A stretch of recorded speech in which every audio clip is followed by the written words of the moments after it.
you know, these expectations are wacky. And I'm glad Jason Kelce went out there with the expletives because he needed to do that.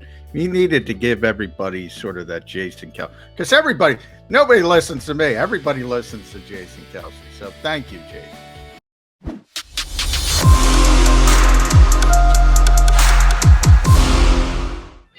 And good morning, Birds fans. Oh, the countdown is on. The countdown is real. Football is just around the corner. Just 3 days to the start of the Eagles season. I'm pumped about it. Johnny Mac's pumped about it. I'm not sure that Jason Kelce is pumped about it. But yeah, I love Jason Kelce, by the way, because I'm with him on last night, Jody. I do the night show with Tone, our producer, and these expectations are wacky. And I'm glad Jason Kelce went out there with the expletives because he needed to do that. He needed to give everybody sort of that Jason Kelce because nobody listens to me. Everybody listens to Jason Kelce. So thank you, Jason. And that is Jason Kelce's want. That is the way that he does look at it, should look at it. I got bad news for you, Jason. Everybody else is going to handle it differently. You can't depict others' expectations for them. You can put yours into perspective you think they need to be. More power to you, big guy. But everybody's going to have their own way of handling expectations. His are a little more important than yours or mine because he's actually going to have an impact on the outcome of Eagle games played this year. Neither you nor I nor anybody streaming into us right now is. But it doesn't change the no, it doesn't. But I think Jason's more concerned about people in that locker room buying into the hype. I think that's what he's talking about.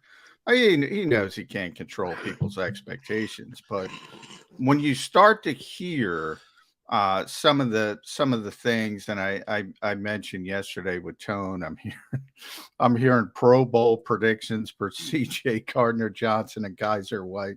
We had it on the show with Seth Jr. I mean, come on. He's an improvement, but I mean, that's unrealistic. And that's what Jason's talking about. Jason's worried about his own locker room, and he knows certain guys, and luckily one of them is the quarterback.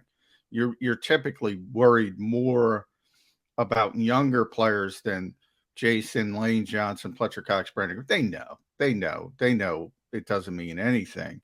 But you're worried about younger players getting smoke blown up there, you know what, and sometimes they start buying into the little hype. It can go in the negative direction. Again, luckily the quarterback isn't like that. The quarterback's used to larger expectations than this because he played at Alabama and Oklahoma where a loss is a national tragedy. So he understands it. And he, again, he was asked about Jason's comments, and he, again, went straight to rat poison. And he always said, rat poison can be bad. It can be good. And right now it's good. The rat poison is good. In other words, people are being a little bit unrealistic and pumping up this team up to, a pretty ludicrous degree at this point. And that could be just as bad as people being really, really negative that people really focus on. Typically you hear rat poison, you think it's negative. In Alabama, it's usually positive. Oh, you're great. You're this, you're that, you're that. So he's used to both ends of it. And that's a really good part of it because he's a really young quarterback, really young player. But we know Jalen Hurts has got I always say he's got kind of an old soul. He's like a 35-year-old man in a 24-year-old's body. So that part of it's good. But yeah, I love Jason Kelce. I love him. Most of Philadelphia does, but it would be the question I have. And I think some of what Jason did yesterday is because Jason hasn't been able to be out there on the field. I think it bothers him that he hasn't been able to be out there in what limited work the Eagles have done, to be part of it, to be able to lead by example, by the way you play on the field, which is the biggest leading you can do. Leading by cursing through members of the media. All right, if he thinks that's going to work for him, if he thinks that's going to get in the head of some of the younger Philadelphia Eagles, more power to him. I hope it does, but I hope that he also, and I have a lot of confidence in this, that he's going to be able to do it himself, face to face with the guys when they're in the room, when they're getting changed, when they're working out, when they're practicing, when they're on the plane to Detroit. I hope he can do a lot of the same things that it seemed that he was doing through the media yesterday. I think he's smart. He even said at the very end, I hope it goes viral because it's a different generation, even from Jason coming in and especially through the pandemic. Yesterday was the first time we were in the locker room since January 6, 2019. And, you got a whole group of players who didn't know we were allowed in the locker room, who aren't used to dealing with any of that, who aren't used to dealing with their own teammates who are doing it virtually at times there. It's become a different world, and everybody lives, especially younger people, everybody lives through their phones and everybody does things that way. And he's hoping they see the clip and it goes viral, and it probably will, at least locally. I think he's smart, but as far as the on the field, well, he's doing that. He's doing the on the field stuff. He's not afraid to tell people. He just knows that maybe that doesn't land the way it used to land. And I think he's brilliant in the fact that he tries to create these little moments. And it gives you an indication. Now, Jason's made so much money, he probably doesn't want to go into coaching, but if he ever wanted to go into coaching, he'd be a great coach. He understands you got to change things. You got to go about things different way for different groups of people. And I think, there's, I'm tired of giving accolades to Jason Kelce, but it's tough not to. I mean, he's great. He's great on the field. He's great off the field. He's great in sort of a motivational way. He's great in a leadership way. When they voted for captains, I forget who said it. The quarterback's going to be a captain for the most part, unless he's a rookie, first time starter, something like that. Then maybe not. Which, by the way, was Hurts a captain last year? Yes, he was a captain last year. But he's a little bit different because he is a leader. It's, typically, even if you're not a leader, is what I'm trying to say, they're going to make you a captain as a quarterback. The coach, even if he has to, is going to make you a captain unless it's a rookie first-year guy. And then they're like, well, it's a rookie, it's a first-year guy. But Jalen is a natural leader anyway. In the case of Kelce, I'm trying to remember the player. It was Jordan Mailata. He was like, of course, Kelce's a captain. I mean, there's no, I don't know the voting, but if it wasn't unanimous, I think Jason Babin snuck in the locker room because that seems to be the only person who doesn't like Jason Kelce. So, it is what it is. And one of the worst kept secrets was actually revealed yesterday. Jason Kelce's going to start week 1. I think 99.9, about as unanimous as Jason Kelce for captain would be, was the knowledge that he was going to be ready to go for week 1. Even if he wasn't actually going to be ready to go for week 1, he's going to be ready to go for week number 1. So he was full practice, full participant yesterday. And yes, he will be the starting center when the Eagles take the field against the Detroit Lions, which is now just 3 days away. And we're going to get a Lion perspective a little later in the show. Tim Twentyman, who covers the Lions for DetroitLions.com. I had Timmy on my national radio show do my Lions preview for me. It's got a great grasp of what's going on with the Lions. He's going to jump aboard in hour number 2. And my bud, Glennie McNow, is going to join us coming up in about 10 minutes from now. The host of the Eagles pregame show on their radio network, their flagship station, WIP. And we're going to get, sorry, Jason Kelce, his expectations of this upcoming season. Because despite Jason not wanting to talk about it and worrying his teammates are getting a little too high on themselves and what members of the media and or Eagle Nations are starting to say, that's what they're going to do it in the 31 other cities in the National Football League too, Jace. This is not just a Philly thing. This is a National Football League thing.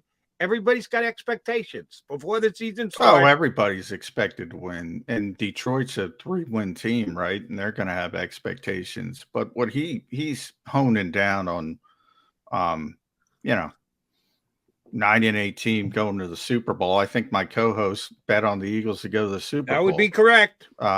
He's boiling down on, the Pro Bowl, according to some people, is going to be the AFC versus the Eagles. But it can't be the AFC versus the Eagles because the Eagles will be in the Super Bowl. So they'll have to scratch all their Pro Bowl players. But they're not going to have to name anybody from any other team. He's just talking about the unrealistic expectations. The skipping steps part of it, because the hope is, as he said, the hope is we make the Super Bowl. Obviously, that's the goal. Obviously, that's what he wants to do. And maybe the ceiling is there, but you got to work every day. That's all he's trying to say. Nobody's granting you a Super Bowl spot. You either go out and earn it, or you're not going to make the Super Bowl. That's all Jason Kelce's trying to say. But yeah, there's expectations in every city, and probably unrealistic expectations in every city. But you've been around. So what is Jason getting at? Because if it's 32 for 32 in the National Football League, that there are expectations, and more often than not, if not 32 for 32, overly optimistic expectations. What's the big deal? At least very early. Well, the big deal is because Jason's been around for a long time. You've been around longer than him covering this football team. You know the difference from year to year to year. It's always a little bit more than it should be. And Jason said a couple weeks ago to us, the media, he said, every time you guys say we're going to be good, we stink. And every time you guys say we're going to stink, we're good. And he said that a couple weeks ago. So it does vary, Jody. It does. There is a scale, and the scale seems to be where here's how I judge it. Because I get killed for being a hater for picking this team to win 11 games and winning the NFC East. That's a little short of hating, Johnny Mac. Yes, I'll agree with you there. Yeah, that to me tells me personally that the scale is tipped a little bit too far in one way, and I think that's what Jason's talking about. He's not talking about expectations. Everybody has expectations. You shouldn't be playing if you don't have expectations. He's talking about that kind of. And he's seen it before. He's seen it before, and things went in a negative direction. He's trying to bend that off as the best that he can as a team leader. And to be honest, he probably can't, but he's out there trying. So, I give him credit for that. Well, as I said, everybody's got their own individual expectations, and there are some people in this town, fans, media members, even players, whose expectations are predictable because they're always the same. Eagles going to win the Super Bowl every single year. Well, then, you smile, you laugh, and you move on from that because it has nothing to do with the realistic hopes of the team and or analysis of what kind of roster they have or their coaching staff or their quarterback. No, they just, because they're the Eagles, they're supposed to win the Super Bowl every single year. So you move on from that pretty quickly. I think high expectations for this team are not outrageous this year. I really do believe that. And in part, that's because there isn't any other real world beater in the NFC this year. That's my analysis. If that makes me a rah-rah, get the Eagle colored blinders off, Jody Mac, I'm going to fight that. I'm going to refute that. I just don't love anybody else in the NFC. So if not the Eagles, then who? The Eagles could, maybe, as I said, maybe that ceiling is there because of the NFC. But that's where I think 11 wins in an NFC East title is high expectations. It is very high expectations.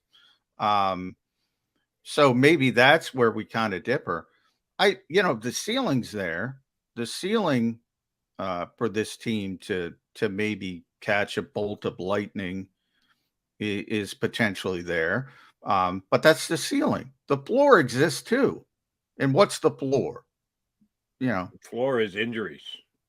The floor is always injuries. If a couple key guys get injured, their season could be spit out of luck real fast. Yeah. The floor is always injuries in the NFL. If you get every team, if you get the wrong injuries at the wrong positions at the right times, you're in trouble. and that's every NFL team.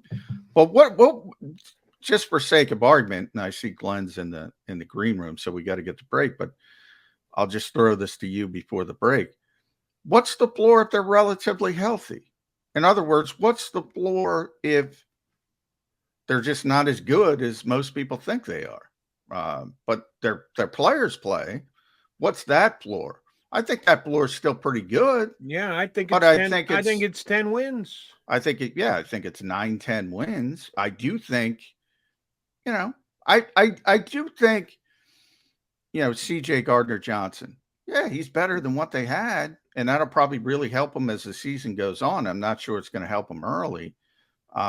Kaiser White better than what they had, but forget about the Chargers. There were 30 other teams that could have signed Kaiser White or could have, done the opportunity. He got the contract he got. He's better than what the Eagles had. I'm a big TJ Edwards fan. Well, what if I'm wrong and everybody else is right? And TJ can't run and TJ can't cover anybody. Marcus Epps. People act like he's a constant now. He's a foundation. Jonathan Gannon went through, I think, 15 questions the other. He didn't get one question about Marcus Epps because nobody questions Marcus Epps. But I'm like, Epps, another guy I like personally. Would it stun you if he didn't perform up to? No, not enough of a track record to say it. You're right.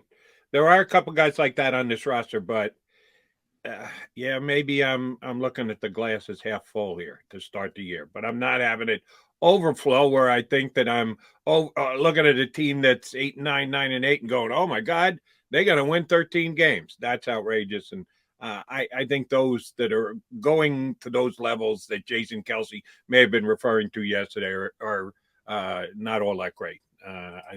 I think Jason did it for a purpose more than he really believes that the expectations are not overstated here in Philadelphia. All right, Jody McDonald and John McMullen. We're going to add another Mac to the mix.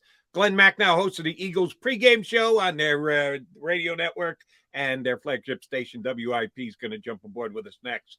What are the Mac man's expectations?